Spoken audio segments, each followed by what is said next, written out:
hatiku tak tahan menunggumu.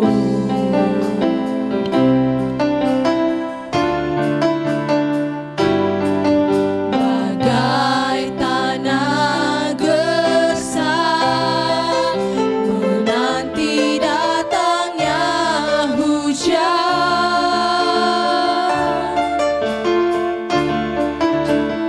begitupun jiwaku. Tuhan, hanya Engkau, hanya Engkau,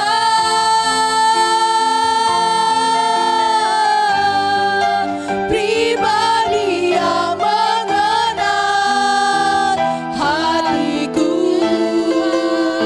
Tiada yang tersembunyi bagimu, seluruh isi hatiku kau tahu, dan bawaku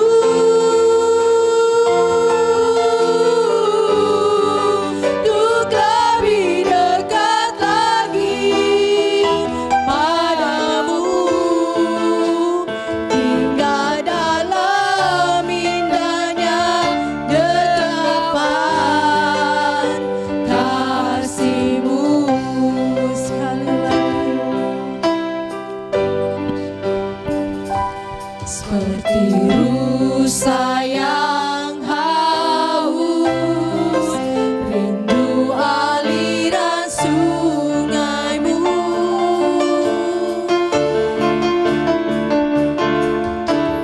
Hatiku tak tahan menunggumu, bagai tanah gersang, bagai tanah gersang menanti datangnya hujan,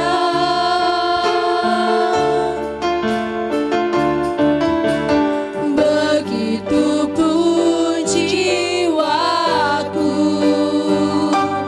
Tuhan, hanya Engkau, hanya Engkau,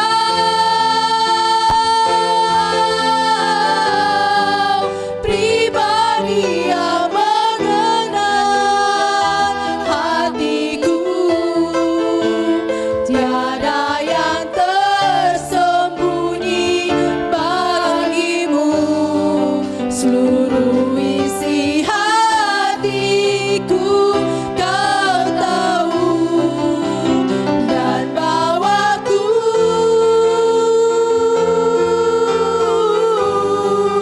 untuk lebih dekat lagi padamu, tinggal dalam indahnya dekapan kasih-Mu. Biar kami tinggal dalam dekapan Tuhan, biar kami tinggal dalam kasih-Mu Tuhan dan pemeliharaan Tuhan. Sebab kami yang terpenting dalam kehidupan ini, bagaimana kami tetap ada di dalam Tuhan, bagaimana kami tetap mendekat dalam kasih-Mu, bagaimana kami ada tetap tinggal dalam rencana Tuhan dalam kehidupan kami, sehingga kami tidak salah langkah dalam kehidupan ini, sehingga hidup kami memuliakan Tuhan. Dan biar sore hari ini Tuhan, sebentar ketika kami mau dengar kebenaran firman-Mu, kami boleh menangkap isi kebenaran ini Tuhan, dan boleh menghidupi kebenaran itu Tuhan dalam kehidupan kami, sehingga kebenaran-Mu tidak hanya menjadi pengetahuan dalam kehidupan kami, tapi menjadi rema yang menguatkan hidup kami, yang membawa sebuah terobosan dalam kehidupan kami, dan mengubahkan cara kami hidup, dan membuat hidup kami berjalan dalam rencana Tuhan. Terima kasih Tuhan Yesus, kami berdoa dan mengucap syukur. Mari setiap kita rindu mendengar kebenaran firman Tuhan, mari sama-sama katakan amin. Ya, shalom. Oke. Kita mau belajar dari kisah yang luar biasa dari bangsa Israel. Saya suka sekali kalau kita belajar dari bangsa Israel. Kenapa kita perlu belajar?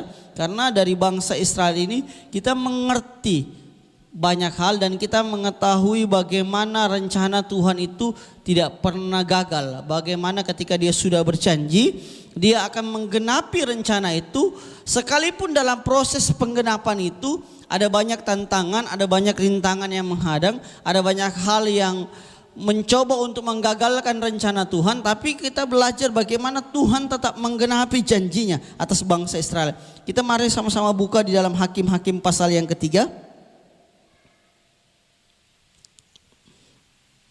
Ayat yang pertama saya bacakan. Inilah bangsa-bangsa yang dibiarkan Tuhan tinggal untuk mencobai orang Israel. Itu dengan perantara mereka, yakni semua orang Israel yang tidak mengenal perang Kanaan.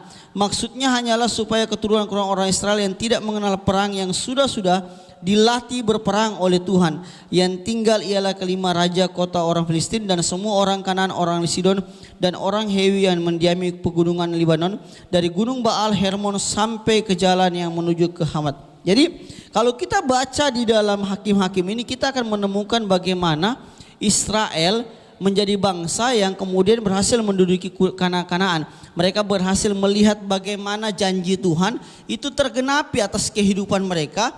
Bagaimana mereka berhasil keluar dari tanah Mesir dan melihat penyertaan Tuhan sampai mereka masuk ke dalam tanah Kanaan. Tetapi di satu sisi dikatakan bahwa Tuhan mengizinkan ada beberapa bangsa, ada beberapa orang yang berbeda dari mereka untuk tinggal di sekeliling mereka. Kenapa?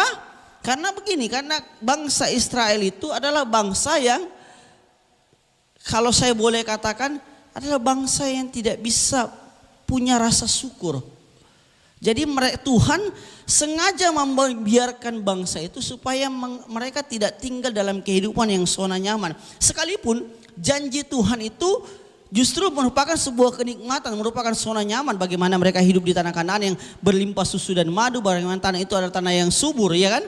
Nah, tapi ternyata di dalam zona nyaman Tuhan tetap memberikan warning, memberikan batasan-batasan dalam kehidupan bangsa Israel supaya mereka tidak melupakan Tuhan Allah. Kenapa? Karena kalau kita baca kitab Hakim-Hakim, kita akan menemukan bagaimana ada siklus yang terjadi ketika mereka sudah hidup nyaman. Mereka kemudian akhirnya mulai melakukan dosa. Ketika mereka melakukan dosa, mereka akhirnya berontak kepada Allah dan dihukum, kemudian minta ampun dan kemudian dilepaskan. Dan itu terjadi. Akibatnya kenapa? Karena kehidupan zona nyaman. Nah, hari ini kita mau belajar bagaimana kehidupan zona nyaman itu bisa menjadi jerat dalam kehidupan kita. Saya percaya kita semua mau hidup nyaman ya. Nggak ada orang yang mau hidup susah, benar nggak? Atau ada yang mau hidup susah di sini? Boleh angkat tangan? Enggak ada ya. Kita semua mau hidup dalam berkat Tuhan. Kita mau hidup semua dalam janji pemeliharaan Tuhan. Kita mau hidup dalam kenikmatan yang orang-orang dunia. Kita mau hidup diberkati, kita mau hidup punya rumah yang besar, kita mau punya uang yang banyak, ya kan? Punya suami yang ganteng, istri yang cantik, anak-anak yang luar biasa, ya kan? Kita mau semua yang baik. Tapi kita perlu tahu bahwa ternyata di dalam situasi yang baik atau yang disebut zona nyaman itu, jika kita tidak hati-hati, bisa membahayakan kehidupan kita. Khususnya apa? Kerohanian kita. Karena terlalu nyaman, akhirnya banyak orang jadi sombong. Karena terlalu nyaman, banyak orang akhirnya melupakan Tuhan. Karena terlalu nyaman, akhirnya banyak orang merasa bahwa dia gak butuh Tuhan lagi. Yang dia butuhkan adalah kekayaannya, kenikmatannya saja, apa yang dia miliki, itu yang dia butuhkan. Jadi fokusnya tidak lagi kepada Tuhan, tapi fokusnya hanya kepada hal-hal yang bersifat jasmani, bukan kepada hal-hal yang bersifat roh. Ini yang terjadi di bangsa Israel. Ketika mereka sudah menikmati semua yang baik dari Tuhan, mereka tidak lagi mengarahkan pandangan mereka kepada penyembahan Allah yang benar, tapi mereka mulai hidup bergaul dengan bangsa yang ada di sekelilingnya. Mereka mulai bergaul dan dikatakan bahwa mereka akhirnya kawin campur. Begitu mereka bercampur dengan bangsa-bangsa lain, mereka akhirnya mengikuti ala-ala lain. Nah, tanpa sadar kehidupan kita sebagai orang percaya, kita mulai terseret oleh hal-hal yang ditawarkan oleh dunia.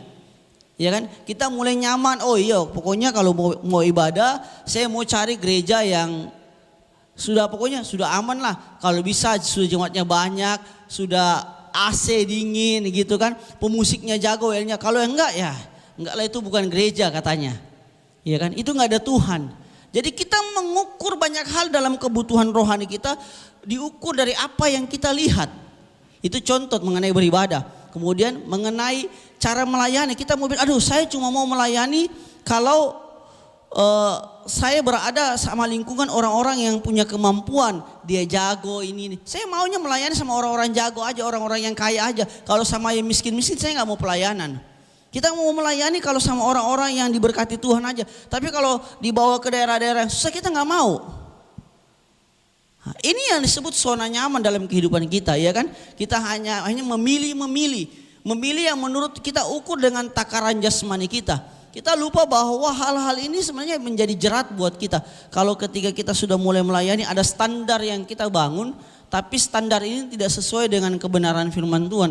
Ada hal-hal yang kita berusaha mau lakukan, tapi kita ukur dulu. Kalau itu nyaman buat daging saya mau. Kalau enggak nyaman, saya tidak mau. Ya kan? Akhirnya kita tanpa sadar kita sudah mengalami kemerosotan rohani.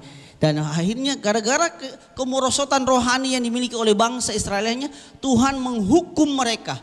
Tuhan membawa mereka untuk masuk di dalam sebuah perbudakan kepada bangsa lain supaya mereka dilatih. Bahkan dikatakan di sini di ayat yang kedua, maksudnya hanyalah supaya keturunan-keturunan orang Israel yang tidak mengenal perang yang sudah dilatih berperang oleh Tuhan. Jadi ternyata waktu Tuhan izinkan zona nyaman kita terusik, waktu Tuhan izinkan ekonomi kita goyang, waktu Tuhan izinkan hubungan pertemanan kita goyang, waktu kita mulai kehilangan figur pemimpin di gereja kita, waktu kita mulai kehilangan hubungan dengan orang lain, ternyata Tuhan mau melatih kita berperang. Ini yang terjadi. Bangsa Israel dilatih perang dengan tujuan apa? Supaya mereka mengenal Allahnya. Nah, dengan kehidupan kita, kenapa Tuhan izinkan saudara dan saya memasuki yang tadinya mungkin kita merasa sudah nyaman di kampung kita enak, tiba-tiba kita masuk dalam proses pembentukan. Ketika kita di rumah kita sudah enak, pekerjaan kita enak, tiba-tiba kita kehilangan pekerjaan. Ketika kita punya hubungan suami istri lagi baik-baik, tiba-tiba Tuhan izinkan ekonomi kita goyang, akhirnya kita mengalami. Ternyata tujuannya supaya kita berperang. Berperang apa? Secara bukan dengan suami, bukan dengan bos, dengan keluarga kita, tapi berperang secara roh di dalam hidup kita. Supaya apa? Supaya kita nangkap bahwa kehidupan ini tidak hanya berbicara soal jasmani, tapi ada hal rohani yang perlu kita menangi. Peperangan kita bukan sekedar peperangan jasmani, ya kan? Firman Tuhan bilang kita ini bukan cuma berperang melawan daging, ya kan? Tapi roh-roh dan penghulu-penghulu. Nah, di sini dikatakan bahwa ternyata peperangan rohani itu sangat penting dalam kehidupan kita. Kenapa? Kalau kita masuk dalam peperangan yang namanya peperangan rohani, kita akan menyadari kalau Tuhan izinkan masuk dalam sebuah ujian, tujuannya cuma satu, supaya saudara dan saya mengenal diri kita. Hal ini sangat penting. Bangsa Israel tidak pernah mengenal diri mereka secara benar. Kalau mereka mengenal diri mereka, mereka akan dengan mudah mengenal Allah yang benar. Saudara tidak bisa mengenal Allah yang benar kalau saudara tidak bisa mengenal dirimu terlebih dahulu. Kenapa? Karena kalau kita tidak mengenal diri kita, kita tidak pernah mensyukuri tentang apa yang kita miliki. Kita tidak bisa melihat kebaikan Tuhan dalam kehidupan kita, sehingga kita ini tidak bisa mensyukuri. Makanya sangat penting kita perlu mengenal diri kita. Kenapa kita perlu mengenal dalam diri kita?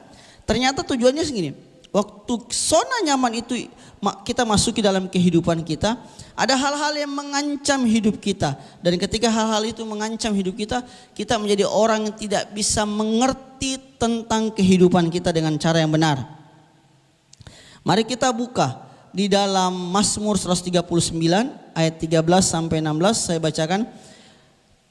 Mazmur 139 ayat 13 sampai 16 berkata, sebab engkaulah yang membentuk buah pinggangku, menenun aku dalam kandungan ibuku. Aku bersyukur kepadamu oleh karena kejadianku dahsyat dan ajaib. Ajaib apa yang kau buat dan jiwaku benar-benar menyadarinya.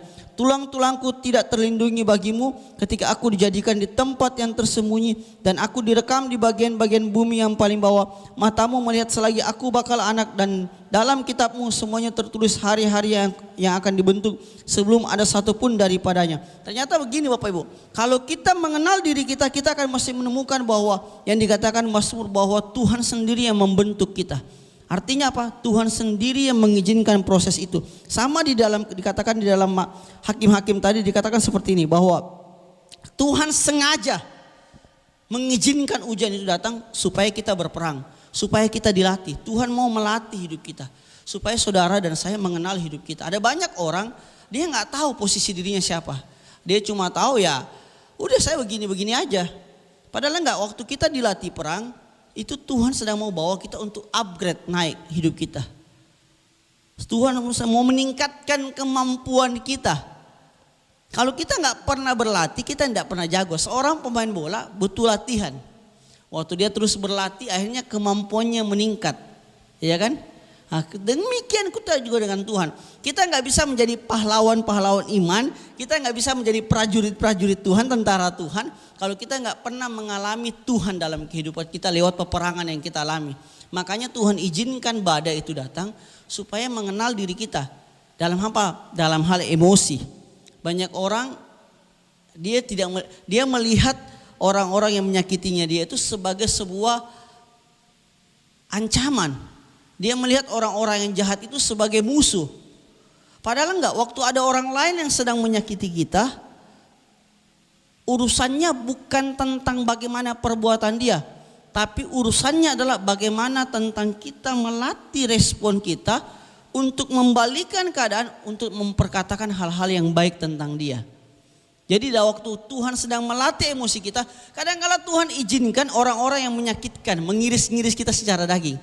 Persoalannya bukan supaya kita lihat kejelekan orang itu, tapi persoalannya adalah supaya saudara dan saya bisa melatih emosi kita dan mengubah emosi kita yang sedang marah ini menjadi sebuah perkataan berkat kepada orang lain. Amin. Itu yang pertama, melatih emosi kita. Kenapa? Kalau kita nggak punya emosi yang stabil, kita nggak bisa jaga hati kita. Makanya Amsal bilang gini, jagalah hatimu dari segala kewaspadaan, karena dari situ terpancar kehidupan. Kalau kita nggak bisa jaga hati ini, orang nggak bisa lihat kehidupan dalam kehidupan kita. Orang nggak bisa lihat Tuhan.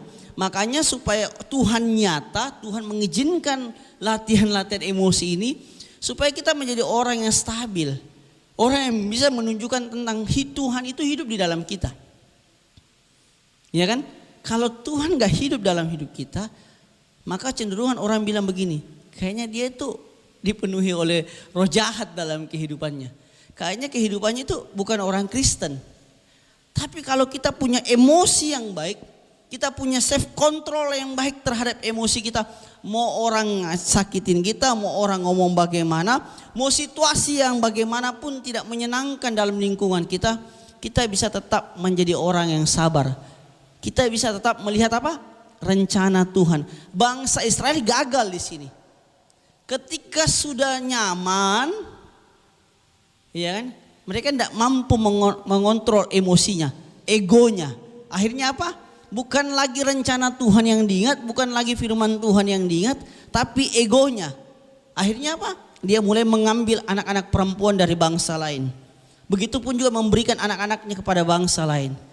Ketika tidak mampu mengontrol dirinya, egonya, mulailah terjadi perkainan campur. Dan akhirnya menyembah berhala. Dan akhirnya meninggalkan Tuhan. Dalam hidup ini, jika emosi jiwa kita tidak terkontrol, ada banyak tindakan kita itu yang bisa salah. Ada banyak keputusan yang kita ambil yang tanpa kita sadari, akhirnya membuat kita mulai berpaling daripada Tuhan. Akhirnya begitu kita salah ambil keputusan, kita tidak sadar bahwa kita melupakan ada janji Tuhan atas kehidupan kita. Jadi tujuan peperangan adalah mengenal diri kita supaya kita bisa mengatasi emosi kita. Supaya kita bisa mengatasi karakter kita yang selama ini yang tidak baik. Tuhan izinkan saudara berperang secara rohani, berperang secara jasmani dengan orang-orang yang di sekitar supaya melatih karakter kita untuk menjadi lebih baik. Amin. Itu poin yang pertama. Kenapa Tuhan izinkan kita berperang? Supaya kita mengenal diri kita. Yang kedua, kenapa kita mesti berperang? Supaya saudara dan saya mengenal perlengkapan senjata rohani kita perlu pakai. Di dalam Efesus 6 ayat yang 10, mari kita baca sama-sama. Efesus 6 ayat yang ke-10.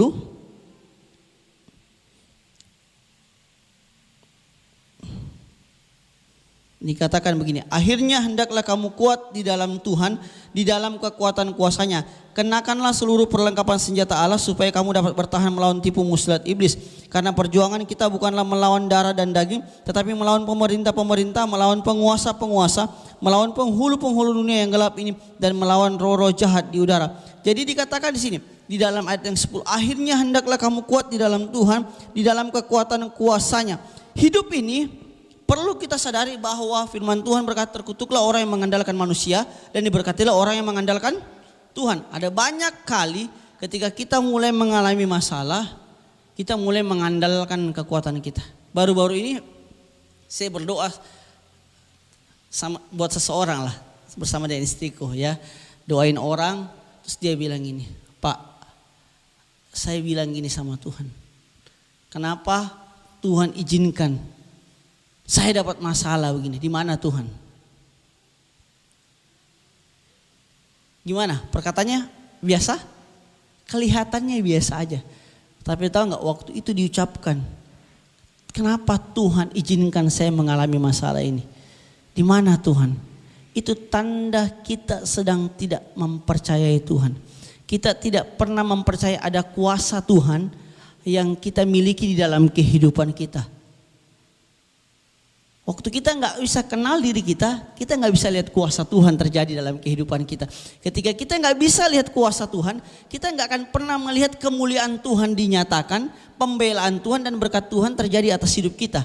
Dan ketika kita nggak bisa lihat itu, yang timbul persungut-sungutan, yang timbul adalah sebuah rasa kecewa, yang timbul adalah rasa keraguan-raguan sampai Tuhan, sampai kita akhirnya mulai melupakan bahwa Tuhan ini adalah Allah yang berkuasa. Tuhan ini adalah Allah yang menciptakan kita. Amin.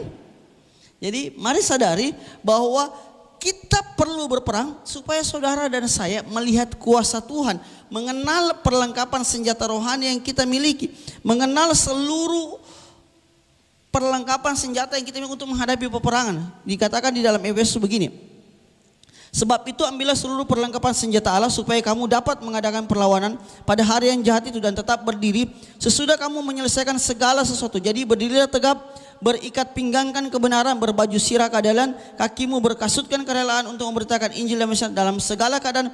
Pergunakanlah perisai iman, sebab dengan perisai iman, perisai itu kamu akan dapat memadamkan semua panah api, dan terimalah ketopong keselamatan dan pedang roh, yaitu firman Allah. Jadi kita perlu mengenal senjata-senjata rohani yang waktu kita sedang mengalami peperangan.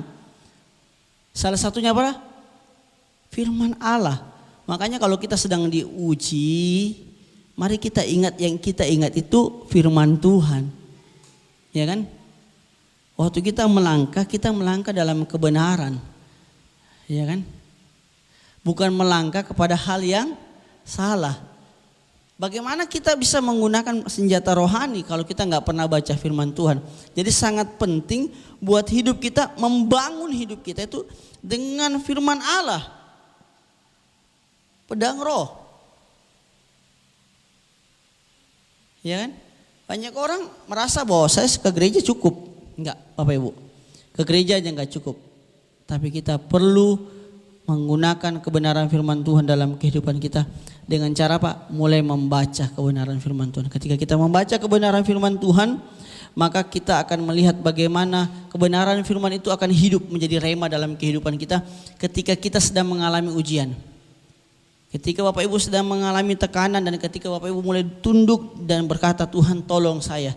Saya percaya Tuhan akan menguatkan kita lewat kebenaran-kebenaran firman Tuhan yang menjadi rema dalam kehidupan kita, sehingga kita boleh berdiri dan percaya bahwa Tuhan akan menolong kita dan membawa kita keluar. Amin.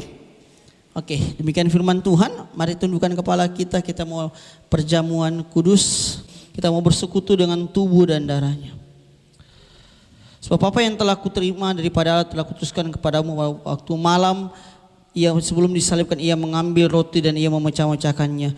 Dan ia berkata, inilah tubuhku, perbuatlah demikian seperti yang aku lakukan. Dan kita percaya bahwa tubuh ini melambangkan tubuh Kristus yang telah disalib, yang telah dicambuk, yang telah ditusuk. Dan ini merupakan karya penebusan Tuhan atas kehidupan kita. Waktu tubuhnya menderita, dia sedang mengganti dosa-dosa kita. Waktu tubuhnya sedang disakiti, dia sedang menggantikan hidup kita di atas kayu salib.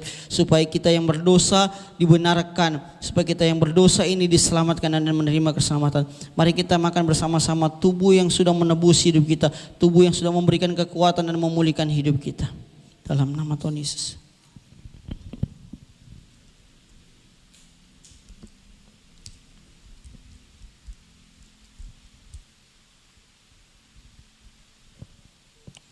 Dan oleh darah Kristus yang tercurah di atas kayu salib ini, dia sedang menebus kita, menyucikan kita, mengampuni pelanggaran kita, dan membersihkan selera kehidupan kita, dan memberikan kekuatan yang baru dalam kehidupan kita. Kita percaya lewat persekutuan dengan darahnya, kita semakin mengerti perencana Allah. Kita menjadi orang-orang yang kuat karena ada pengurapan Tuhan turun atas kehidupan kita.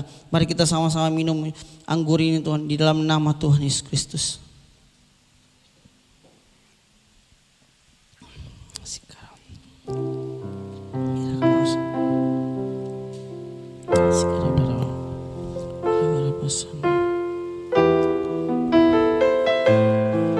Kami bersyukur dan berterima kasih untuk semua anugerah-Mu. Hiraka pasanda, hira la la la la la la sanda, hira la la la la la la la la la la se, hiraka pasanda, hiraka pasanda. Oh haleluya, kami sembah Engkau Tuhan. Haleluya, terima kasih. Kami bersyukur dan berterima kasih Tuhan. Haleluya, terima kasih. Amin. Haleluya, oh haleluya, Engkau kudus, sebab Engkau besar, sebab Engkau yang layak. Kami bersyukur dan berterima kasih Tuhan, bahwa ketika Tuhan memberkati kehidupan kami, kami mulai menyadari bahwa zona nyaman itu baik buat kami. Tapi alangkah lebih baik bahwa ketika kami boleh berjaga-jaga dalam masa zona nyaman, sehingga kami menjadi orang yang kuat, orang yang tidak jatuh dalam menikmati zona nyaman, tapi orang yang tetap berdiri teguh di dalam Tuhan. Kami berdoa Tuhan dan mengucap syukur Tuhan, biar rema-Mu terjadi dalam kehidupan kami. Di dalam nama Tuhan Yesus Kristus kami berdoa dan mengucap syukur. Haleluya, amin.